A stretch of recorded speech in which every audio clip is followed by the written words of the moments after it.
السلام عليكم ورحمة الله تعالى وبركاته. الحمد لله رب العالمين، والصلاة والسلام على سيد المرسلين وعلى آله وأصحابه أجمعين.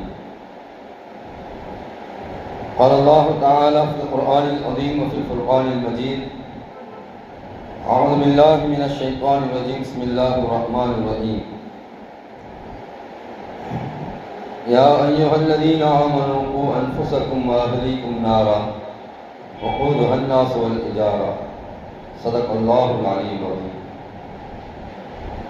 وقال رسول الله صلى الله عليه وسلم: ما نحل والد ولدا أفضل من أدب أصل صدق رسوله النبي الكريم. புகழும் புகழ்ச்சியும் நம்மை எல்லாம் படைத்து பரிபாலித்துக் கொண்டிருக்கக்கூடிய ஏக இறைவன் அல்லாஹ் ஒருவனுக்கு உரித்தாகட்டுமாக.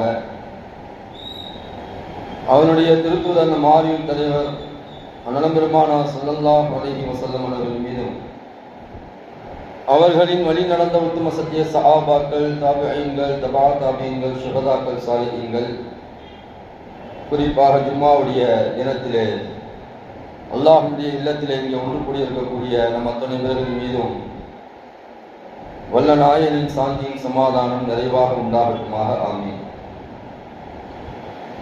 கணியத்திற்கும் பெருமதிப்பிற்கும் உரிய அல்லாஹின் நல்லடியார்களே, சகோதரர்களே,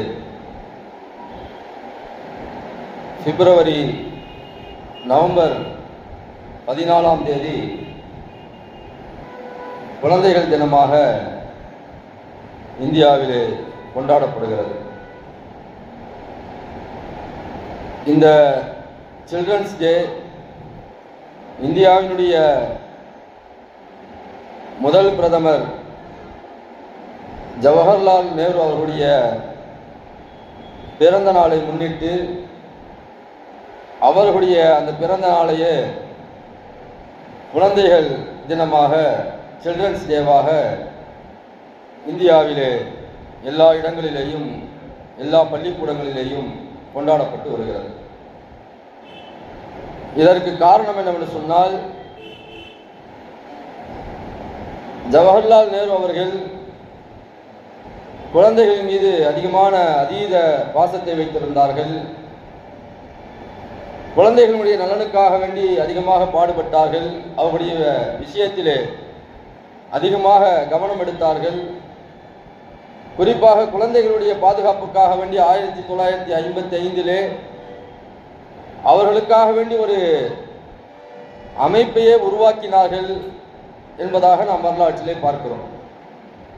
குழந்தைகள் மீது அதிகமான பாசத்தை அவர்கள் செலுத்தியதால் அவர்கள் பிறந்த தினத்தை இந்தியா முழுக்க குழந்தைகள் தினமாக கொண்டாடப்பட்டு வருகிறது.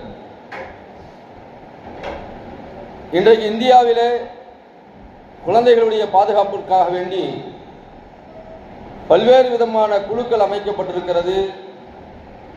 பல்வேறு விதமான நீதித்துறைகள் அமைக்கப்பட்டிருக்கிறது. குழந்தைகள் நீதிமன்றம் இருக்கிறது. குழந்தைகளுக்கென்று தனி ஒரு காவல் பிரிவு இருக்கிறது. குழந்தைகளுடைய நீதியை கேட்பதற்காக வேண்டி அவர்களுக்கென்று சில சமரச மையங்கள் இருக்கிறது. அந்த குழந்தைகளை தவறு செய்து விட்டார்கள் சொன்னால் அந்த குழந்தைகளுக்கு சரியான ஒரு நேர்வழி காட்டக்கூடிய சிறார்கள் சிறை என்ற அடிப்படையிலே அந்த சிறார்களுக்கு அந்த சிறையிலே சில நல்ல பழக்க வழக்கங்களை சொல்லிக் கொடுக்கக்கூடிய வகையிலே அது மாதிரியான ஒரு நிலை ஏற்படுத்தப்பட்டிருக்கிறது. மாநில அளவிலே, மாவட்ட அளவிலே குழந்தைகளுடைய பாதுகாப்பு குழுக்கள் எல்லாம் அமைக்கப்பட்டிருக்கிறது. மையங்கள் எல்லாம் அமைக்கப்பட்டிருக்கிறது. குழந்தைகளுடைய நலனுக்காக வேண்டி ஒவ்வொரு காலகட்டத்திலேயும் ஒவ்வொரு நேரங்களிலேயும் பல்வேறு விதமான விஷயங்களை மாநில அரசுகளும் மாவட்ட அரசுகளும் இந்திய அரசும் பல்வேறு விதமான திட்டங்களையும் அவர்களுடைய வளர்ச்சிக்காக வேண்டி, அவருடைய பாதுகாப்பிற்காக வேண்டி பல்வேறு விதமான செயல்முறைகளையும் அவ்வப்போது சொல்லிக்கொண்டே இருக்கிறது. இவ்வளவு திட்டங்கள், இவ்வளவு குழுக்கள், இவ்வளவு அமைப்புகள், இவ்வளவு பாதுகாப்பு மையங்கள் இருந்தும் இந்த குழந்தைகள் சரியான முறையிலே பாதுகாக்கப்படுகிறார்களா அல்லது அந்த குழந்தைகளுக்கு சரியான முறையிலே பாதுகாப்பு கொடுக்கப்படுகிறதா அல்லது அந்த குழந்தைகளை பாதுகாப்பான முறையிலே பெற்றோர்களாகிய நாம் வளர்க்கிறோமா? மார்க்கத்தையும் தீனையும் இஸ்லாத்தையும் சொல்லி அந்த பிள்ளைகளுக்கு நல்வழியை ஏற்படுத்துகிறோமா என்பதையெல்லாம் இந்த ஜும்மாவின் வழியாக நாம் சிந்திக்க கடமைப்பட்டிருக்கிறோம். அன்புமிக்கவர்களே, நம்முடைய இஸ்லாமிய மார்க்கம் குழந்தைகளை பொறுத்த வரைக்கும் ஒரு 3 வகையாக பிரிக்கிறது. இந்த 3 வகையிலையும் ஒரு பெற்றோருக்கு அந்த பிள்ளைகள் குழந்தைகளாகத்தான் தெரிகிறார்கள். முதல் 7 வயது, அடுத்த 7 வயது, அடுத்த 7 வயது, 7, 14, 21, 3 பருவமாக நம்முடைய இஸ்லாமிய மார்க்கம் பிரிக்கிறது.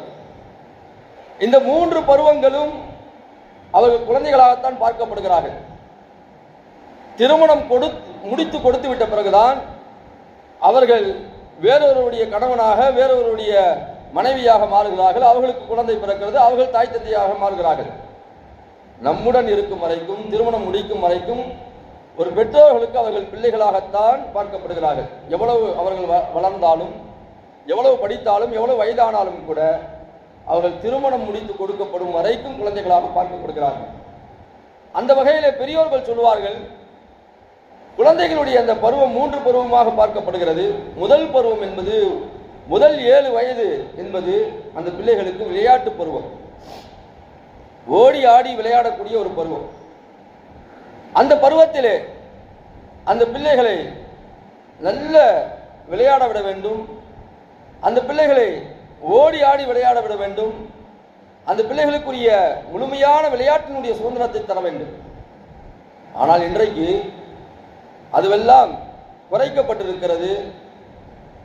ஒரு 20-25 வருடங்களுக்கு முன்பாக இருந்தவர்கள் எல்லாம், சொல்ல போனால் இந்த 80s 90s கிட்ஸ் எல்லாம் சொல்றாங்க பாருங்க, இந்த காலகட்டங்களில் எல்லோரும் எல்லா விளையாட்டையும் விளையாண்டு இருக்கிறார்கள், தரையில இறங்கி விளையாடி இருக்கிறார்கள்.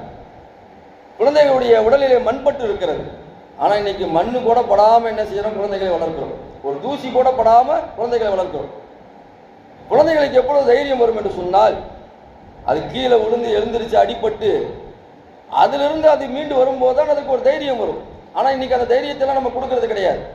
இன்னைக்கு பெரும்பாலும் அடிபடாம தான் குழந்தைங்களை என்ன செய்யறாங்க, வளர்க்குறாங்க, பார்த்துக்கிறாங்க. ஆனால் ஒரு காலகட்டத்தில் பிள்ளைகள் வெளியே செல்வார்கள், எப்போ போவாங்க, எப்போ வருவாங்க, ஒரு பாதுகாப்பு இருந்தது. தனியா போவாங்க, விளையாடுவாங்க, எவ்வளவு நேரம் கழித்து கூட வீட்டுக்கு வருவார்கள், ஆரோக்கியமாக இருந்தார்கள், எல்லா விதமான உடல் பயிற்சியும் செய்தார்கள், உடல் பயிற்சியை தரக்கூடிய எல்லா விதமான விளையாட்டுகளையும் விளையாண்டார்கள். ஆனால் இன்றைக்கு அந்த விளையாட்டுகள் எல்லாம் சுருங்கி சுருங்கி சுருங்கி எதற்குள்ளே முடங்கிவிட்டது என்று சொன்னால், ஒரு செல்போனுக்குள்ளே முடங்கிவிட்டது. செல்போனை கையில் கொடுத்தா போதும், வீட்டுக்குள்ள 24 மணி நேரம் செல்போனை பார்த்துட்டு இருக்க சொன்னா கூட அந்த குழந்தைகள் பார்த்து கொண்டு இருக்கிறது. நாம வெளியே விடுறது கிடையாது. எந்த அளவுக்கு என்று சொன்னால், இன்னைக்கு கால சூழ்நிலைகள் எல்லாம் கெட்டு கிடப்பதினால் பக்கத்து வீட்டு கூட விடுறது கிடையாது, வாசல்ல கூட வெளியே விடுறது கிடையாது. அந்த அளவுக்கு என்ன செய்கிறோம் என்று சொன்னால், பொத்தி பொத்தி வளர்க்கிறோம், பார்த்து பார்த்து வளர்க்கிறோம். ஆனால் அந்த பிள்ளைகளுடைய கையில மிக கெடுதியான ஒரு விஷயத்தை நாம் என்ன செய்கிறோம், ஒரு விஷத்தை கொடுத்து விடுகிறோம். செல்போன் என்று சொல்லப்படக்கூடிய அந்த விஷத்தை கொடுத்து விடுகிறோம். நமக்கு தெரியாதெல்லாம் அந்த பிள்ளைகள் உள்ளே பார்த்து விடுகிறார்கள். செட்டிங்ஸ் உள்ள போயிட்டு என்னென்ன மாத்தணுமோ எல்லாத்தையும் மாத்துறாங்க. நமக்கெல்லாம் தெரியல ஒன்றும், ஆனா எல்லாத்தையும் மாத்துறாங்க. புது புதுசா என்னென்ன வருகிறதோ அத்தனையும் சொல்கிறார்கள் பிள்ளைகள். அவ்வளவு டெக்னாலஜி வளர்ந்திருக்கு, அவ்வளவு மாற்றங்கள் வந்திருக்கு. ஆனா இந்த பிள்ளைகள்கிட்ட வந்து ஒழுக்கம் இருக்கிறதா என்று சொன்னால், கண்டிப்பாக அன்றைய காலத்தையும் இன்றைய காலத்தையும் ஒப்பிட்டு பார்க்கக்கூடிய வகையிலே ஒழுக்கம் என்பது இந்த காலத்தில் குறைவாகத்தான் இருக்கிறது. அந்த காலகட்டத்தில் எவ்வளவு விளையாடினாலும் கூட, எவ்வளவு வெளியே சென்றாலும் கூட, பெரியோர்களுக்கு தரக்கூடிய மரியாதை, அவரிடத்தில் இருந்த ஒழுக்கங்கள், அவரிடத்தில் இருந்த விழுமியங்கள் எல்லாம் மிக சிறப்பானவை. ஆனால் இன்னைக்கு அவ்வளவு சொல்லி சொல்லி வளர்த்தாலும் கூட, இன்னைக்கு இருக்கக்கூடிய சூழல், மாஹூல், அவர்கள் பார்க்கக்கூடிய விஷயங்கள், அவருடைய கண்ணிலே படக்கூடிய விஷயங்கள், அவர் தொடர்ந்து அந்த செல்போனிலே உரையாடி கொண்டிருக்கக்கூடிய அந்த விஷயங்கள் எல்லாம், பார்த்து கொண்டிருக்கக்கூடிய விஷயங்கள் எல்லாம் உங்களுடைய சிந்தனைகளில் மிகப்பெரிய ஒரு மாற்றம் ஏற்படுத்தி விடுகிறது. விளையாடுவதற்கு நாம் அனுமதிப்பதே கிடையாது. அதனால் அந்த விளையாடக்கூடிய பருவத்தில் அந்த பிள்ளைகள் அந்த விளையாட்டை எல்லாம் இழப்பதால் ஒரு விதமான ஒரு மன அழுத்தத்திற்கு அந்த பிள்ளைகள் ஆளாக்கி விடுகிறார்கள். இன்னைக்கு சின்ன பிள்ளைங்களே ஒரு மன அழுத்தத்தில் இருக்கிறான். 7 வயசு பிள்ளை, 10 வயசு பிள்ளை ரொம்ப மன அழுத்தத்தில் இருக்கிறான். உனக்கு என்னடா மன அழுத்தம் அப்படின்னு கேட்டா, ரொம்ப கஷ்டமா இருக்கு அது எடுத்துன்னு சொல்றான், ரொம்ப ஒரு மனசு பாரமா இருக்குன்னு சொல்றான். அதெல்லாம் 40-50 வயசுல இருக்கக்கூடிய அத்தாக்கள் சிந்திக்க வேண்டிய விஷயங்களை எல்லாம் இன்னைக்கு பிள்ளைகள் என்ன செய்கிறாங்கன்னு சொன்னால், அந்த விளையாட்டுகள் எல்லாம் கிடைக்காத போது, அந்த சிந்தனைகள் எல்லாம் கிடைக்காத போது என்ன செய்கிறார்கள்? ஒரே இடத்திலே முடங்கி விடுவதால், வீட்டிற்குள்ளேயே முடங்கி விடுவதால் வெளியில பெரிய ஒரு பழக்கம் ஏற்படாததின் காரணமாக இன்றைக்கு பிள்ளைகள் எல்லாம் முடங்கி போயிருக்கிறார்கள். அறிவுத்திறன் என்பது இன்றைக்கு பிள்ளைகளிடத்திலே குறைந்து போய் தான் இருக்கிறது. இந்த டெக்னாலஜி மூலமாக, செல்போன் பார்ப்பதன் மூலமாக வரக்கூடிய அறிவுகள் எல்லாம் அது அறிவு அல்ல, அது அனுபவத்தின் மூலமாக வரக்கூடிய அறிவுகள் இருக்கிறது. அது என்றைக்கும் நிலைத்திருக்கக்கூடியது. அதைத்தான் அந்த காலகட்டத்தில் இருக்கக்கூடிய பிள்ளைகள் நாம் எல்லாம் என்ன செய்தோம்? பார்த்து வந்திருக்கிறோம், கடந்து வந்திருக்கிறோம். அந்த சுதந்திரங்கள் இன்றைக்கு நம்முடைய பிள்ளைகளுக்கு கொடுக்கப்படவில்லை. ஆனால் 7 வயது வரைக்கும் அந்த பிள்ளைகளுக்கு இஸ்லாமிய பார்வையிலே நீங்கள் பார்த்தீர்கள் சொன்னாலும் கூட 7 வயது வரைக்கும் அந்த பிள்ளைகள் என்ன செய்யலாம்? நம்ம நல்லா விளையாட விடலாம். ஷரியத்துடைய பார்வையிலே அதுதான் சொல்லப்பட்டிருக்கிறது. அது விளையாடக்கூடிய பருவம், குழந்தை பருவம். அது குழந்தைகள் என்று சொன்னாலே அது விளையாட்டாகத்தான் இருப்பார்கள். அவர்கள் செய்வது அத்தனையும் விளையாட்டாகத்தான் இருக்கும். ஸ்கூல்ல டீச்சர் என்ன சொன்னாங்கன்னு சொன்னா, கேட்டோன்னு சொன்னா, அவங்க சொல்லக்கூடிய பதிலை நீங்க கேட்டீங்கன்னு சொன்னா, நாளைக்கு டீச்சர் சொன்னாங்க, நேற்று நடந்த விஷயத்தை கேட்டால் நாளைக்கு டீச்சர் சொன்னாங்கன்னு சொல்லுவாங்க. அந்த குழந்தைகளுடைய அந்த பாஷை, அது குழந்தைங்க அப்படிதான் பேசுவாங்க. நாளைக்கு ஊருக்கு போறதுக்கு நேற்று ஊருக்கு போகலாம் அப்படின்னு சொல்லுவாங்க. இது குழந்தைகளுடைய பாஷை. குழந்தைகளுடைய பருவம் என்பது, அந்த பாஷை என்பது, அவருடைய அந்த பேச்சுக்கள் என்பது அது அப்படித்தான் இருக்கும். அல்ல அந்த அடிப்படையில தான் படைத்திருக்கிறாங்க. அந்த பருவத்தில் அவங்களை எப்படி விட வேண்டுமோ அந்த அடிப்படையில் நாம் அவர்களை விட்டோம் என்று சொன்னால், அந்த விளையாட்டை எல்லாம் தந்தோம் என்று சொன்னால், அந்த பிள்ளைகள் மன அழுத்தம் தாண்டி மிக சிறப்பான பிள்ளைகளாக வளர்வார்கள். இன்னைக்கு நிறைய பிள்ளைகளுக்கு அந்த மன அழுத்தம் இருக்கிறது. மருத்துவர்கள் சொல்கிறார்கள், இன்றைக்கு இருக்கக்கூடிய பிள்ளைகள், நிறைய பிள்ளைகள் என்ன செய்யறாங்க? டிப்ரெஷன்ல இருக்கிறாங்க. என்னடா டிப்ரெஷன் கேட்டா, அவனுக்கு அவ்வளவு பெரிய டிப்ரெஷன் இருக்கு, ரொம்ப கவலையில இருக்கிறான், ரொம்ப மன அழுத்தத்தில் இருக்கிறான். 40-50 வயசுல சம்பாதிக்கக்கூடியவர், அவர் இருக்கக்கூடிய மன அழுத்தத்தை விட இவனுக்கு அதிகமான மன அழுத்தம் இருக்கிறது. கால சூழ்நிலைகள் இப்படி மாற்றி இருக்கிறது. இன்றைக்கு இருக்கக்கூடிய அந்த ஒரே இடத்துல முடங்கி இருக்கக்கூடிய அந்த விஷயங்கள் எல்லாம் இன்றைக்கு அவர்களுக்கு அவ்வளோ பெரிய ஒரு மாற்றத்தை தந்திருக்கிறது. நம்முடைய பிள்ளைகளை எல்லாம் எல்லாம் பாதுகாக்க வேண்டும். அந்த காலகட்டத்தில் எல்லாரும் எல்லாத்திலையும் பழகுவாங்க. முஸ்லிம்கள்ட்ட மட்டுமல்ல, எல்லா சமயத்தை சார்ந்தவர்களிடத்திலையும் பழகுவார்கள். அண்ணன் தம்பி என்ற அடிப்படையில் பழகுவார்கள். அந்த உறவு முறைகள் எல்லாம் இன்றைக்கு குறைந்து போயிருக்கிறது. அதனால இவனுக்கு எப்படி பேசுறதுன்னே தெரியல. அடுத்தவங்கள்ட்ட எப்படி மரியாதையா பேசணும், எப்படி இருக்கணும், பெரியவங்களை எப்படி மதிக்கணும், மற்றவர்களிடத்தில் எப்படி உரையாடணும் என்ற அந்த உரையாடல்கள் கூட இன்றைக்கு இருக்கக்கூடிய பிள்ளைகளிடத்திலே குறைந்து போயிருக்கிறது. அன்புமிக்கவர்களே, அந்த விளையாடக்கூடிய பருவத்தில் அந்த பிள்ளைகளை விளையாட வேண்டும். ரசூலுல்லாஹ்வுடைய காலத்தில், ரசூலுல்லாஹ்வுடைய வரலாறுல, இஸ்லாத்தினுடைய வரலாறுல இதற்கு நிறைய முன்னுதாரணங்கள் இருக்கிறது. பெருமானா ஸல்லல்லாஹு அலைஹி வஸல்லம் அவர்கள் சிறு பிள்ளைகளை பார்த்தால், குழந்தைகளை பார்த்தால் எடுத்து அப்படியே உச்சி முகர்வார்கள், முத்தம் கொடுப்பார்கள். அந்த பிள்ளைகளை எப்படி வாரி அணைத்துக் கொள்வார்கள். ரசூலுல்லாஹ்வுடைய அற்புதமான ஒரு பண்பு. குழந்தைகளை பார்த்தாலே நமக்கு என்ன செய்யணும்னு சொன்னா, ஒரு விதமான ஒரு ஈர்ப்பு வரணும். குழந்தைகளை பார்த்து கூட ஒருத்தவனுக்கு ஈர்ப்பு வரலன்னு சொன்னா அவன் கல் நெஞ்சம் உடையவன். குழந்தைகளை பார்த்தா கொஞ்சணும், அவங்களுக்கு முத்தம் கொடுக்கணும், அவங்கள வாரி அரைக்கணும், அவங்களுக்கு வேண்டியதை வாங்கி கொடுக்கணும். இதெல்லாம் நம்ம செய்யணும். அதை செய்யலன்னு சொன்னா அது உண்மையான ஒரு மனிதன் கிடையாது. அந்த அளவுக்கு இரக்க குணம் உடையவன் கிடையாது. அதனால நம்ம குழந்தைகள்கிட்ட அந்த அளவுக்கு நம்முடைய செயல்பாடுகளை அமைத்துக் கொள்ள வேண்டும். பெருமானார் ஸல்லல்லாஹு அலைஹி வஸல்லம் ஒரு தடவை குதிரை மாதிரி, இன்னைக்கு நம்ம சொல்றோம் பார்த்தான்னு சொன்னா, இந்த யானை சவாரின்னு சொல்லுவாங்கல்ல, நம்ம வீட்டில் எல்லா பிள்ளைங்களையும் நம்ம செஞ்சுருப்போம். அந்த யானை சவாரி மாதிரி ரசூலுல்லாஹ் என்ன செய்யறாங்கன்னு சொன்னா குனிஞ்சிருக்கிறாங்க. அது ஹதீஸ்ல குதிரைன்னு வருது. நம்ம இன்னைக்கு யானை சவாரின்னு சொல்றோம். பெருமானார் ஸல்லல்லாஹு அலைஹி வஸல்லம் முதுகுல ஹசன் ஹுசைன் ரலியல்லாஹு என்ன செஞ்சிருக்காங்க? ஏறி உட்கார்ந்து இருக்கிறாங்க. ரசூலுல்லாஹ் என்ன செய்யறாங்கன்னு சொன்னா, யானைனே சொல்றேனே, யானை நவுந்து போற மாதிரி என்ன செய்யறாங்க? ரசூலுல்லாஹ் நவுந்து போறாங்க. இதை பார்த்த உமர் ரலியல்லாஹு சொல்றாங்க, அந்த 2 பிள்ளைங்களையும் பார்த்து சொல்றாங்க, உங்களுக்கு அற்புதமான வாகனம் கிடைத்திருக்கிறது என்பதாக சொல்கிறார்கள். நிஅமல் ஃபர்ஸ், உங்களுக்கு அற்புதமான குதிரை கிடைச்சிருக்கு அப்படின்னு சொல்லிட்டு உமர் ரலியல்லாஹு சொல்றாங்க.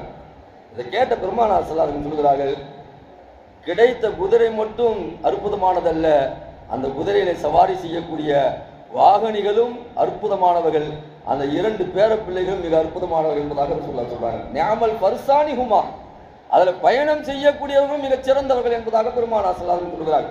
இதை சொல்ல சின்ன பிள்ளைங்கள்ட்ட விளாண்டுருக்காங்க. ரொம்ப ஆச்சரியமா இருக்குல்ல? எவ்வளவு பெரிய ஒரு தலைவர், ஈருலகத்திற்கும் தலைவர், மிகப்பெரிய ஒரு வாழ்வியல் வழிகாட்டி. சின்ன பிள்ளைங்கள்ட்ட இப்படி அவங்களுக்கு ஏற்ற மாதிரி ரசூலுல்லாஹி ஸல்லல்லாஹு அலைஹி வஸல்லம் இருந்திருக்கிறாங்க. கேட்கவே ரொம்ப ஆனந்தமாக இருக்கிறது. இப்படி ஒரு தலைவர் தன்னுடைய பேர பிள்ளைகளோடு இப்படி கொஞ்சி விளையாடி இருக்கிறார்கள் சொன்னால் எவ்வளவு அற்புதமான ஒரு விஷயம். இதெல்லாம் செய்யணும். பெருமானார் ஸல்லல்லாஹு அலைஹி வஸல்லம் என்ன செய்வாங்கன்னு சொன்னா, குழந்தைங்க பிறந்துட்டாங்க சொன்னா அந்த குழந்தைங்களுக்கு வந்து தன்னுடைய முபாரக்கான அந்த வாயில அந்த பேரிச்சம்பழத்தை வந்து ரசூலுல்லாஹி ஸல்லல்லாஹு அலைஹி வஸல்லம் வச்சு கடிச்சு அதை மெண்டு அதை எடுத்து என்ன செய்வாங்க, அந்த குழந்தைங்களுடைய வாயில வைப்பாங்க. அந்த குழந்தைகளோடு பெருமானார் ஸல்லல்லாஹு அலைஹி வஸல்லம் விளையாடுவார்கள் என்பதாக நம்ம ஹதீஸ்களிலே பார்க்கிறோம். அதே போன்று வரலாற்றில் இன்னொரு நிகழ்வு இருக்கிறது. பெருமானார் ஸல்லல்லாஹு அலைஹி வஸல்லம் இடத்துல உம்மு ஹாலித் என்று சொல்லப்படக்கூடிய ஒரு சிறுமி செல்கிறார். அவங்களுடைய தந்தையோடு செல்கிறார். அந்த சிறுமியை குறித்து அவங்க அத்தா சொல்றாங்க, என்னுடைய மகள் வந்து மஞ்சள் கலர் ட்ரெஸ் போட்டுட்டு வந்தாங்க, ரசூலுல்லாஹை பார்க்க போனோம். ரசூலுல்லாஹ் அந்த குழந்தையை பார்த்துட்ட பிறகு சனா சனா என்பதாக சொன்னார். சனா என்று சொன்னால் உயர்ந்தது, மிகச் சிறந்தது, அற்புதமானது என்று அர்த்தம். ரசூலுல்லாஹ் அந்த எந்த அர்த்தத்தில் சொன்னாங்கன்னு சொன்னா, இந்த குழந்தை ரொம்ப அழகா இருக்கு, அந்த ட்ரெஸ்ஸில் அந்த குழந்தையினுடைய அழகு அதெல்லாம் பார்த்து ரசூலுல்லாஹி ஸல்லல்லாஹு அலைஹி வஸல்லம் என்ன செய்யறாங்கன்னு சொன்னா, இந்த குழந்தை ரொம்ப அழகா இருக்கு, ரொம்ப அழகா இருக்கு. திரும்ப திரும்ப ரசூலுல்லாஹி ஸல்லல்லாஹு அலைஹி வஸல்லம் சொல்கிறார்கள். அது உம்மு ஹாலித் ரலியல்லாஹு அறிவிக்கிறார்கள், சொல்கிறார்கள், என்னை பார்த்து பெருமானார் ஸல்லல்லாஹு அலைஹி வஸல்லம் என்ன செய்தார்கள் சொன்னால், இந்த ட்ரெஸ்ஸில் நீ ரொம்ப நல்லா இருக்கிற. ரசூலுல்லாஹ் எவ்வளவு பாராட்டி இருக்கிறாங்க. நம்ம குழந்தைங்க இந்த மாதிரி ட்ரெஸ்ஸுகளை போட்டா நம்ம பாராட்டணும், அந்த மாதிரி ட்ரெஸ்ஸுகளை போட்டு அந்த குழந்தைங்களை வந்து அழகு பார்க்கணும், அந்த குழந்தைங்களை அந்த பருவத்தில் நம்ம அழகு பார்க்கணும். நீங்க இந்த பருவத்தில் தவற விட்டீங்கன்னு சொன்னா எந்த பருவத்தில் அந்த ட்ரெஸ்ஸை போட்டு பார்க்க முடியாது. அந்தந்த பருவத்தில் என்ன செய்யணுமோ அந்த பருவத்தில் செய்யணும். அதை விட்டுட்டு பின்னாடி வரக்கூடாது. என் குழந்தைங்களுக்குலாம் நான் ட்ரெஸ் வாங்கி போடலையே, அந்த ஏக்கம் எப்போ வரும்னு சொன்னா, இதெல்லாம் விட்டுட்டு எங்கேயாவது ஒரு இடத்துல வந்து யாராவது ஒரு ட்ரெஸ்ஸை போட்டு குழந்தைங்களை போட்டு அலங்கரிப்பாங்க பாருங்க, என்னுடைய குழந்தைங்க நான் இப்படி செய்யலையே என்று அந்த ஏக்கம் எல்லாம் வரும் பாருங்க. இதைத்தான் சொல்லி கொடுத்துருக்காங்க. குழந்தைங்க அந்த ட்ரெஸ்ஸை போட்டு அழகு பாருங்க, அந்த குழந்தைகளை நீங்க அழகாக கொஞ்சுங்க என்பதாக சொல்லி கொடுத்திருக்கிறாங்க. ரொம்ப அழகா இருக்கு உங்க குழந்தை, ரொம்ப அழகா இருக்கு உங்க குழந்தை என்பதாக ரசூலுல்லாஹி ஸல்லல்லாஹு அலைஹி வஸல்லம் சனா சனா என்ற அந்த வார்த்தையை பயன்படுத்தி சொல்லி இருக்கிறாங்க. அப்படி ரசூலுல்லாஹி ஸல்லல்லாஹு அலைஹி வஸல்லம் குழந்தைகளுடைய விஷயத்தை ரொம்ப பாராட்டி இருக்கிறாங்க. இன்னும் ஒரு படி மேல சொல்ல வேண்டும் என்று சொன்னால், பெருமானார் ஸல்லல்லாஹு அலைஹி வஸல்லம் தொழுது கொண்டு இருக்கிறாங்க. சஜிதாவில் இருக்கும்போது பெருமானார் ஸல்லல்லாஹு அலைஹி வஸல்லம் முதுகுல ஸைனப் ரலியல்லாஹுடைய மகள் உமாமா, ஸைனப் ரலியல்லாஹு யார், ரசூலுல்லாஹுடைய மகள். உமாமா ரசூலுல்லாஹுடைய பேரப்பிள்ளை. அந்த பேரப்பிள்ளை என்ன செய்யறாங்க, ரசூலுல்லாஹுடைய அந்த முதுகுல ஏறிடுறாங்க. ரசூலுல்லாஹ் கீழெல்லாம் தட்டி விடலையே, அப்படியே முதுகுல வச்சிருக்கிறாங்க. அப்படியே மேலே எந்திரிக்கிறாங்க, அப்படியே நின்று தொழுகிறாங்க. முதுகுல குழந்தை இருக்குது, ரசூலுல்லாஹி ஸல்லல்லாஹு அலைஹி வஸல்லம் தொழுகிறாங்க. அப்ப கீழே திரும்ப சஜிதாவுக்கு செல்லும் போது ரசூலுல்லாஹி ஸல்லல்லாஹு அலைஹி வஸல்லம் என்ன செய்யறாங்க, அந்த குழந்தையை இறக்கி விடுறாங்க. ஹதீஸ்ல இப்படியே பதிவு செய்யப்பட்டிருக்கு, புகாரி ஷரீஃப்ல பதிவு செய்யப்பட்டிருக்கு. கீழே திரும்ப சஜிதா போகும்போது அந்த குழந்தையை இறக்கி விடுறாங்க. திரும்ப ரசூலுல்லாஹி ஸல்லல்லாஹு அலைஹி வஸல்லம் எந்திரிக்கும் போது அந்த குழந்தையை தூக்கி என்ன செய்யறாங்க, முதுகுல வச்சுக்கிறாங்க. குழந்தைகளுடைய விஷயங்கள் என்பது இப்படி அனுமதி தரப்பட்டு இருக்கிறது. நம்மளும் தொழும் போது பிள்ளைங்க என்ன செய்வாங்க சொன்னா, முதுகுல ஏறுவாங்க. அது குறிப்பா இந்த விஷயங்கள் எல்லாம் வீட்டில் இருக்கக்கூடிய பெண்களுக்கு ஏற்படும்.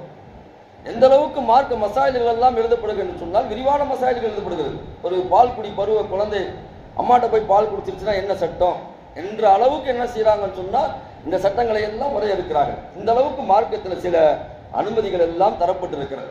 இப்படி பெருமானார் ஸல்லல்லாஹு அலைஹி வஸல்லம் அவர்கள் குழந்தைகளுடைய விஷயத்தில் அவர்களுடைய பருவத்திற்கு ஏற்ற வகையில பெருமானார் ஸல்லல்லாஹு அலைஹி வஸல்லம் குழந்தையாக மாறி இருக்கிறார்கள். குழந்தைகளுடன் குழந்தைகளாக மாறி பெருமானார் ஸல்லல்லாஹு அலைஹி வஸல்லம் விளையாடி இருக்கிறார்கள். அவருடைய விளையாட்டுகளை எல்லாம் பெருமானார் ஸல்லல்லாஹு அலைஹி வஸல்லம் எந்த அளவுக்கு பாராட்டி இருக்கிறார்கள் சொன்னால், ஆயிஷா ரலியல்லாஹு சொல்கிறார்கள், நான் குழந்தையா இருக்கும்போது அங்க இருந்து விளையாடக்கூடிய அந்த பிள்ளைகளை எல்லாம் நான் ஜன்னலுக்கு பின்னாடி நின்று பார்ப்பேன். ரசூலுல்லாஹ் வருவாங்க, வந்துட்டு சொல்லுவாங்க, நீங்க போய் விளையாடுன்னு சொல்லுவாங்க. அந்த குழந்தைகளுக்கு என்ன ஒரு வாய்ப்பை கொடுக்க வேண்டுமோ அந்த வாய்ப்பை எல்லாம் பெருமானார் ஸல்லல்லாஹு அலைஹி வஸல்லம் கொடுத்தார்கள். அதை நம்முடைய பிள்ளைகளுக்கு நாம் ஏற்படுத்தி தர வேண்டும். செல்போனை கொடுத்துறாதீங்க. எந்த காலகட்டத்திலையும் அது வந்து நன்மையை தராது, ஒழுக்கத்தை தராது, அந்த பிள்ளைகளுக்கு உயர்வை தராது. அதில் அடிக்ட் ஆகிட்டாங்கன்னா ரொம்ப கஷ்டம். தடவிக்கிட்டே இருக்கிறாங்க. அந்த போன் இல்லாட்டி கூட இப்படியே தடவிட்டு இருக்கிறான். அந்த போன் இல்லாட்டி கூட தூக்கத்தில் சில பிள்ளைகள் சில வீடியோக்கள்லாம் நீங்கள் பார்க்கலாம். அதனால் பாதிக்கப்பட்ட பிள்ளைகள் என்ன செய்யறாங்கன்னு சொன்னால், அந்த இப்படியே தடவிக்கிட்டே இருக்கிறாங்க, மேலே தள்ளிக்கிட்டே இருக்கிறாங்கல்ல, தூக்கத்தில் கூட என்ன செய்யறான், இப்படியே தள்ளிக்கிட்டே இருக்கிறான். பெரியவங்களுக்கு இந்த சூழ்நிலை இருக்குது. அந்த கேம் விளாடுறவங்களாம் இப்படி தட்டிக்கிட்டே இருக்கிறானுங்க. இந்த மாதிரி ஒரு சூழ்நிலைகள்லாம் ஏற்படுத்தி விடக்கூடாது. அந்த ஒரு விஷயத்தில் போய் அந்த பிள்ளைகளை வந்து அந்த செல்போனுக்கு அடிக்ட் ஆகி கடைசியில் உலகத்தில் எவ்வளோ விஷயங்கள் இருக்கிறது, எவ்வளோ பார்க்க வேண்டிய விஷயங்கள் இருக்கிறது, எவ்வளோ கற்றுக்கொள்ள வேண்டிய விஷயங்கள் இருக்குது, அதெல்லாம் மறந்து அந்த செல்போன் என்று சொல்லப்படக்கூடிய அந்த உலகத்தில் அவன் போயிடுறதுனால இந்த உலகத்தில் அவன் பெற வேண்டிய அத்தனை விஷயங்களையும் இழந்து விடுகிறான். நீங்கள் நல்லா பாருங்க, எந்த பிள்ளைகள் இது மாதிரியான விஷயங்களை எல்லாம் விட்டு விட்டு விளையாடக்கூடிய பருவத்தில் விளையாடி அவர்கள் படிக்கக்கூடிய பருவத்தில் சரியான முறையில் படித்து நல்ல முறையில் வளர்களார்களோ அவர்கள் மிக உயர்ந்த மனிதர்களாக உருவாக்குறாங்க. அதற்கு மிகப்பெரிய ஒரு எடுத்துக்காட்டு ஏபிஜே அப்துல் கலாம் அவர்கள். சின்ன வயசுல பேப்பர் போட்டிருக்கிறாரு, எவ்வளோ விஷயங்களை தாண்டி வந்திருக்கிறார். கொஞ்சம் நஞ்செல்லாம் கஷ்டம் கிடையாது. மக்த மதரசாவிற்கும் சென்றிருக்கிறார். ஏபிஜே அப்துல் கலாம் தனியாக பார்க்கப்படுகிறார் என்று சொன்னாலும் கூட மக்த மதரசாவுக்கும் சென்றிருக்கிறார். என்னுடைய ஒழுக்கத்திற்கும் என்னுடைய சுய ஒழுக்கத்திற்கும் காரணமே காலை மாலை மதரசாவிலே என்னுடைய ஆசிரியர் பிறந்தகை என்னுடைய ஹஜ்ரத் அவர்கள் கற்றுத்தந்த அந்த ஒழுக்கம்தான் என்னை இன்று வரைக்கும் ஒழுக்கமாக வாழ வைக்கிறது என்பதாக சொல்லிக் கொடுத்திருக்கிறார். அந்த வகையில் நம்முடைய பிள்ளைகளை என்ன செய்யணும்னு சொன்னால் அந்த வகையில் நம்முடைய பிள்ளைகளை வளர்க்க வேண்டும். முதல்ல அந்த 7 பருவம் என்பது விளையாட்டு பருவம். அந்த விளையாட்டை அந்த பிள்ளைகளுக்கு கொடுக்க வேண்டும். அடுத்து 2வது 7 பருவம் இருக்கு பாருங்க. ரசூலுல்லாஹி ஸல்லல்லாஹு அலைஹி வஸல்லம் அந்த 2வது 7 வயசு முடிஞ்சோடனே ரசூலுல்லாஹ் சொல்றாங்க, உங்களுடைய பிள்ளைகளுக்கு 7 வயதாகிவிட்டால் சொல்லுங்களேன், உங்களுடைய பிள்ளைகளுக்கு 7 வயதாகிவிட்டால் தொழும்படி ஏவுங்கள், 10 வயதாகியும் தொழாவிட்டால் அடித்து தொழச் சொல்லுங்கள் என்பதாக பெருமானார் ஸல்லல்லாஹு அலைஹி வஸல்லம் சொல்லி இருக்கிறார்கள். அப்ப 7வது வயதிலிருந்து அந்த பிள்ளைகளுக்கு என்ன செய்ய வேண்டும் என்று சொன்னால் மார்க்கத்தையும் ஒழுக்கத்தையும் தீனையும் இஸ்லாத்தையும் ஷரியத்தையும் இன்னும் பல விஷயங்களையும் அவர்களுக்கு நம்ம என்ன செய்ய வேண்டும் என்று சொன்னால் சொல்லிக் கொடுக்க வேண்டும். அந்த 7 to 14 வயசு இருக்கு பாருங்க, இந்த வயதிற்குள்ளாக அந்த பிள்ளைகளுக்கு என்னென்ன கொடுக்க வேண்டுமோ அத்தனையும் கொடுக்க வேண்டும். குறிப்பாக குர்ஆனை கொடுக்க வேண்டும். அந்த பருவத்திலேயே அந்த பிள்ளைகளுக்கு குர்ஆனை கொடுக்க வேண்டும். அதிலும் இன்னும் இந்த காலகட்டத்தில் மிக சீக்கிரமாகவே குழந்தைகளுக்கு அந்த குர்ஆனை கொடுக்க நாம் கடமைப்பட்டிருக்கிறோம். சின்ன வயசுலேருந்தே நம்ம சொல்லிக் கொடுக்கணும். 7 வயசு வரைக்கும் விளையாட வைக்கணும்னு சொன்னா எதுவுமே சொல்லிக் கொடுக்காம விளையாட வைக்கிறது கிடையாது. நம்ம தான் எல்லாத்தையுமே செய்யறோமே, செல்போனை கொடுக்குறோமே. 3 வயசு குழந்தை 2 வயசு குழந்தை செல்போனை தள்ளுது. இந்த பிள்ளைகளுக்கு நாம் குர்ஆனை சொல்லிக் கொடுத்து கொண்டே இருக்க வேண்டும். வீட்டில் இருக்கும்போது சும்மா அலிபாத்தாவை சொல்லிக் கொடுக்க வேண்டும், பிஸ்மில்லாவை சொல்லிக் கொடுக்க வேண்டும், அல்லாஹ் என்பதை சொல்லிக் கொடுக்க வேண்டும், முஹம்மது ஸல்லல்லாஹு அலைஹி வஸல்லம் குறித்து சொல்லிக் கொடுக்க வேண்டும். இரவு கதைகளை நாம் அவர்களுக்கு சொல்ல வேண்டும். இஸ்லாமிய வரலாற்று நிகழ்வுகளை சொல்லிக் கொடுக்க வேண்டும். ஜவஹர்லால் நேரு இன்றைக்கு பிறந்த தினம், சில்ட்ரன்ஸ் டேவாக கொண்டாடுகிறோம். அதே நேரத்தில் இன்றைக்கு இன்னொரு மாவீரனும் பிறந்திருக்கிறார். அதை பற்றி யாரும் சிந்திப்பது கிடையாது. அந்த மாவீரனுடைய கதைகளை எல்லாம் நாம் சொல்லிக் கொடுப்பது கிடையாது. ஷஹீத் பழனி பாபா அவர்கள் இன்றைய தினத்திலே தான் 1950 பிறந்தார்கள். அவ்வளவு பெரிய வரலாற்று ஒரு மனிதர் அவர். அல்லாஹ் அக்பர். மிகச்சிறந்த மனிதர், ஆக மிகச்சிறந்த மனிதர். இஸ்லாமிய மக்களுக்காக வேண்டி அவ்வளவு பாடுபட்டு இருக்கிறார். ஆனால் இன்னைக்கு நம்ம பாராட்டி சீராட்டி எல்லாம் பேசுகிறோம். அந்த காலகட்டத்தில் யாரும் அவரை பாராட்டவில்லை.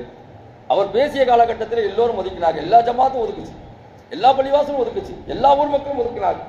நமக்கு ஏண்டா வம்புன்னு சொல்லுவாங்கல்ல, அதை மாதிரி எல்லாரும் ஒதுங்கிட்டாங்க. ஏன்னா அவருடைய பேச்சு ஒரு ஹார்ஷா இருக்கும். இவரை நம்ம ஊருக்குள்ள விட்டுட்டோம்னு சொன்னா பெரிய ஒரு பஞ்சாயத்து ஏற்பட்டுரும், அதனால தேவையில்லை என்பதாக விட்டார்கள். ஆனால் அன்றைக்கு பயன்படுத்தி கொண்டிருந்தால் எவ்வளவோ இஸ்லாமியர்களுக்கு மிகப்பெரிய ஒரு மாற்றங்கள் ஏற்பட்டிருக்கும். மிகச்சிறந்த மிகச்சிறந்த மனிதர் இன்றைக்கு பிறந்திருக்கிறார். அவருடைய அந்த நிகழ்வுகளை எல்லாம் நம்முடைய பிள்ளைகளுக்கு நாம் சொல்லிக் கொடுக்க வேண்டும். தமிழ்நாட்டில் இப்படி ஒரு தமிழ் பற்றோடு அதே நேரத்தில் இஸ்லாத்தை எந்த நேரத்திலையும் யாருக்கும் எந்த பெரிய அரசியல் தலைவர்களுக்கும் விட்டுக் கொடுக்காமல் மிகச்சிறந்த ஒரு மார்க்க அறிஞராக இந்த உலகத்திலே வாழ்ந்து மறைந்திருக்கிறார். அவருடைய விஷயங்களை எல்லாம் நம்ம சொல்லிக் கொடுக்கணும். அந்த வீரத்தையும் அந்த தீரத்தையும் சொல்லிக் கொடுக்க வேண்டும். அவரே சொல்லுவாரு, இந்த சினிமா கூத்தாடிகளுக்கு பின்னாடி போகாதீங்கடா, நல்ல கதைகளை சொல்லிக் கொடுங்கடா என்று சொல்லுவார். அது மாதிரியான நல்ல விஷயங்கள் நம்முடைய பிள்ளைகளுக்கு இந்த பருவத்திலே நாம் சொல்லிக் கொடுக்க வேண்டும். இந்த 7 to 14 இருக்கு, இந்த பிள்ளைகளுக்கு நம்ம எல்லா மார்க்க விஷயங்களையும் சொல்லிக் கொடுக்க வேண்டும். குறிப்பாக ஆண் பிள்ளைகளுக்கும் பெண் பிள்ளைகளுக்கும் பதிய வைக்க வேண்டிய விஷயங்கள், அவருடைய உள்ளத்திலே பதிய வைக்க வேண்டிய விஷயங்கள் குர்ஆன். அந்த குர்ஆனை இந்த வயசுல நீங்க கொடுக்க தவறிவிட்டீர்கள் என்று சொன்னால் எந்த வயதிலையும் அவங்களால குர்ஆனை கத்துக்க முடியாது. எத்தனையோ பேர் இன்னைக்கு நம்ம பார்க்கிறோம், குர்ஆனை எடுத்து முத்தம் கொஞ்சிட்டு போறாங்களே தவிர அந்த குர்ஆனை ஓதக்கூடிய அந்த பாக்கியம் இல்லை. அழுகிறார்கள், கஷ்டப்படுகிறார்கள். எனக்கு ஓத தெரியலையே என்பதாக கஷ்டப்படுகிறார்கள், என்னை ஓத வைக்கல என்பதாக கஷ்டப்படுகிறார்கள். அந்த நிலை நம்முடைய பிள்ளைகளுக்கு உருவாகிவிடக்கூடாது. அதனால எப்படி உலக கல்விக்கு நம்ம முக்கியத்துவம் கொடுத்து காலையில எந்திரிச்சு எல்லாத்தையும் செஞ்சு அந்த பிள்ளைகளுக்கு எல்லாத்தையும் கொடுத்து அனுப்புகிறோமோ அதை விட அதிகமாக நம்முடைய பிள்ளைகளுக்கு இந்த மார்க்கத்தினுடைய கல்வியை கொடுக்க வேண்டும். இந்த 7 to 14 விஷயங்கள்ல இந்த பருவங்கள் என்பது அந்த பிள்ளைகளுக்கு மார்க்க விஷயங்களும் சரி, உலக கல்வியாக இருக்கட்டும், எல்லாவற்றையும் ஒருங்கிணைந்து அந்த பிள்ளைகளுக்கு நாம் கொடுக்கும்போது அந்த பிள்ளைகள் மிகச்சிறந்த பிள்ளைகளாக உருவாக்குவார்கள். இந்த வயசுல பதியக்கூடிய அந்த விஷயங்களுக்கு பார்த்தீங்களா என்னைக்கும் மறையாது. நம்மளுக்கும் இந்த வயசுல சின்ன வயசுல ஏற்பட்ட அந்த விஷயங்கள் எல்லாம் நல்லதாக இருக்கட்டும் கெட்டதாக இருக்கட்டும் இன்ன வரைக்கும் என்ன செய்யும் சொன்னா நம்முடைய உள்ளத்துல அது ஒரு பசுமையாக இருக்கும். சில நேரங்கள்ல ஆறார் ரணமாகவும் இருக்கும். நல்லதாக இருந்தால் பசுமையாக இருக்கும், கெட்டதாக இருந்தால் அது ஒரு ரணமாகவே ஒரு வடுவாகவே நம்முடைய உள்ளத்திலே பதிந்திருக்கும். ஏன்னா அந்த மாதிரியான ஒரு வயது இது. இந்த வயதில் நம்முடைய பிள்ளைகளுக்கு என்ன செய்ய வேண்டும் என்று சொன்னால் சரியான ஒழுக்கத்தையும் சரியான மார்க்கங்களையும் கொடுக்க வேண்டும். பெருமானார் ஸல்லல்லாஹு அலைஹி வஸல்லம் சொன்னார்கள், உங்களுடைய பிள்ளைகளுக்கு நீங்கள் கொடுக்கக்கூடிய அன்பளிப்புகளிலேயே ஆக மிகச் சிறந்த அன்பளிப்பு மான அல வாலிதின் வலதன் அஃதலமின் அதமின் அசபின் அசனின், ஒழுக்கம்தான் சிறந்த அன்பளிப்பு என்பதாக ரசூலுல்லாஹி ஸல்லல்லாஹு அலைஹி வஸல்லம் சொன்னார்கள். நீங்கள் மறைந்து விட்ட பிறகும், நீங்கள் மௌத்தாகிவிட்ட பிறகும் உங்களுடைய பிள்ளைகள் இந்த உலகத்திலே பெயர் சொல்லக்கூடிய பிள்ளைகளாக வளரும் என்று சொன்னால் அந்த ஒழுக்கம் மட்டும்தான் அவர்களை வளர்க்கும். வேற எதுவுமே வளர்க்காதுங்க, காசு பணம்லாம் வளர்க்காது. ஒழுக்கம் மட்டும் இருந்தது என்று சொன்னால் அந்த பிள்ளைகளுக்கு அல்லாஹ் தஆலா அந்த ஒழுக்கத்தின் மூலமாக எல்லாவற்றையும் கொடுத்து விடுவான். ஒழுக்கம் தவறிவிட்டது என்று சொன்னால், மார்க்கம் தவறிவிட்டது என்று சொன்னால், கெட்ட செயல்கள் அந்த பிள்ளைகளுடைய வாழ்க்கையில வந்து விட்டது என்று சொன்னால் அவருடைய வாழ்க்கை, இந்த உலகத்தினுடைய வாழ்க்கையை வீணாகிவிடும். நாளைக்கு அல்லாட்ட நம்மளையும் வந்து அவங்க என்ன செஞ்சிருவாங்க, பிடிச்சிருவாங்க. என்னுடைய அத்தா எனக்கு எதையும் சொல்லிக் கொடுக்கல, என்னுடைய அம்மா எனக்கு எதையும் சொல்லிக் கொடுக்கல என்பதாக நாளை நம்மை பிடித்து விடுவார்கள். உங்களுக்கு கொடுக்கப்பட்ட அமானிதங்கள் என்பதாக அருமை நாயகம் ஸல்லல்லாஹு அலைஹி வஸல்லம் சொல்கிறார்கள். உங்களுடைய பிள்ளைகள் உங்களுக்கு கொடுக்கப்பட்ட அமானிதங்கள், அந்த அமானிதங்களை நீங்கள் சரியான முறையில் பேணி பாதுகாத்துக் கொள்ளுங்கள் என்பதாக அருமை நாயகம் ஸல்லல்லாஹு அலைஹி வஸல்லம் சொல்கிறார்கள். அமானிதமாக நமக்கு வழங்கப்பட்டிருக்கக்கூடிய அந்த பிள்ளைகள் இடத்திலே நாம் சரியான முறையில் நடந்து கொள்ள வேண்டும். அவளுக்கு சரியான பருவத்திலே சரியான இல்மை, அறிவை, மார்க்க அறிவை, உலக கல்வி நாம் கொடுக்க வேண்டும். இது இரண்டாவது பருவம். 14 to 21 அதற்கு பிறகு அவர்கள் திருமணம் செய்து விட்டு செல்வார்கள். சில பேர்கள் வந்து என்ன செய்யறாங்க, சீக்கிரம் திருமணம் முடிக்கிறார்கள். ஆனால் மார்க்கம் இப்படி ஒரு 3 பருவமாக பிரிக்கிறார். இந்த 14 to 21 இருக்கு பாத்தீங்களா, இந்த பருவத்தில் அந்த பிள்ளைகளிடத்திலே நாம் சகோதரர்களாக மாறிவிட வேண்டும்.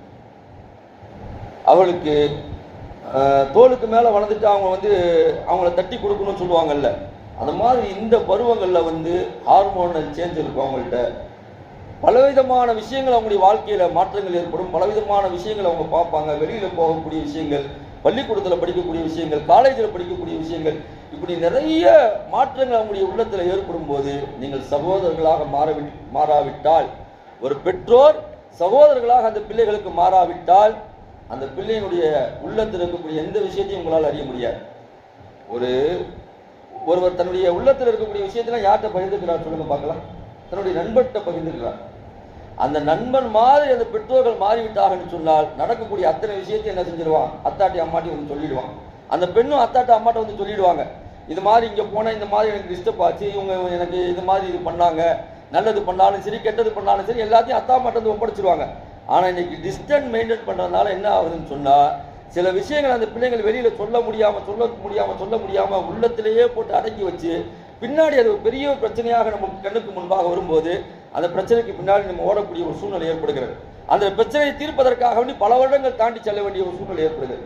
அதனால ஒரு வயதிற்கு மேல் வந்து விட்ட பிறகு அந்த பிள்ளைகளிடத்தில் சகோதரர்களாக நாம் மாறிவிட்டோம் என்று சொன்னால் அவருடைய எல்லா விதமான பிரச்சனைகளுக்கும் கண்டிப்பாக பெற்றோர்களால் மட்டும்தான் தீர்வு சொல்ல முடியும். ஒரு காதலனாலோ ஒரு காதலியாலோ யாராலும் சொல்ல முடியாது. ஆனா இதெல்லாம் இன்னைக்கு நம்புறாங்க பிள்ளைங்க. அவன் எனக்கு ஆறுதல் கொடுத்துருவான், இவன் எனக்கு ஆறுதல் கொடுத்துருவான், அவன் எனக்கு ஆறுதல் கொடுத்துருவான், இவன் எனக்கு ஆறுதல் கொடுத்துருவான், பிள்ளைகள் நம்புகிறார்கள்.